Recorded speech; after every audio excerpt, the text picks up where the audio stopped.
I remember when I got my first set of oil paints, it was very messy, and it involved a lot of turpentine and oil and paint spreading all around the house. And, you know, my parents would be sort of, try to keep it all in your bedroom, try not to get it all over the place. And so drawing was the kind of thing where you could have a notebook, make a drawing in it, shut the notebook, put it in your desk drawer, nobody would see it. It's much more of a private kind of thing. Whereas painting requires sitting out, letting it dry, anyone can come by and see what you're doing. So I always loved drawing for the privacy of it. It's a cleaner way of making art.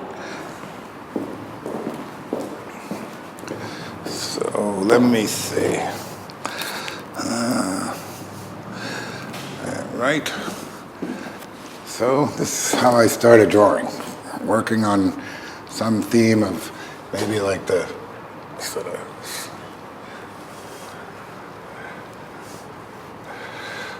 maybe this will be like the sleeping bus driver. I kind of draw like you're walking through the forest, you know, where you don't really know where you're going, and you just start from some point and randomly travel through the paper until you get to a place where you finally reach your destination.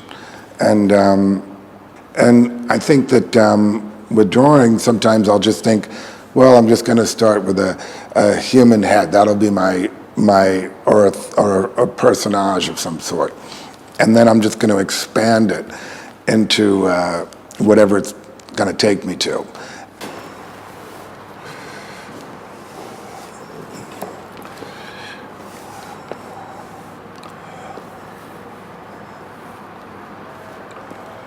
And then I think by the time I got to be a teenager, I started really taking it seriously and starting to expose myself to literature about art. And one of the first books I read about art was Gertrude Stein's book on Picasso. And that was a very seminal moment for me in terms of the belief that even he was very young when he started. You know, I discovered that, geez, Picasso was like 6 or 7 years old when he was making these incredible works of art. So I could maybe have a chance. I can do it. I like doing this stuff, you know. And but I could see how he had this European training, and how in America there was no European training. Back in the 60s, everything was about minimalism. Everything was about pop art. And so I think it was at that point that I realized that art was more than just representation. It was a kind of a trip into your mind and what you could see in there and how you could materialize it in the form of a visual experience. Everything is artificial realism.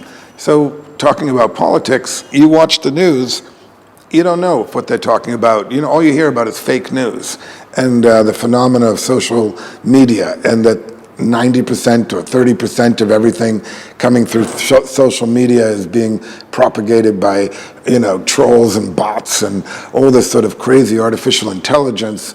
And everything is about, you know, artificial realism now. It's gone from an artistic concept to like a daily chaotic political concept where we don't really know what realism is at this point.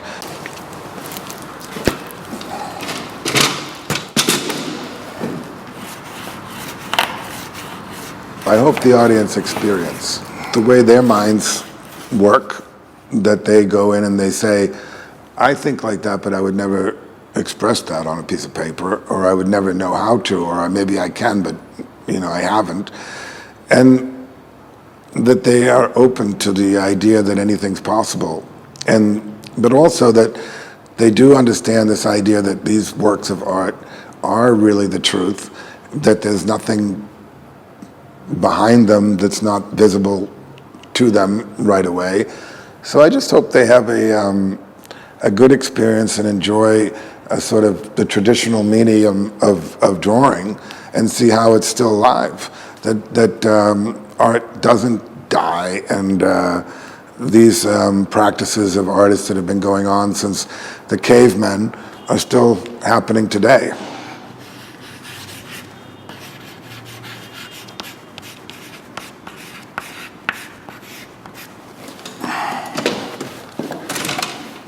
That is a complete drawing.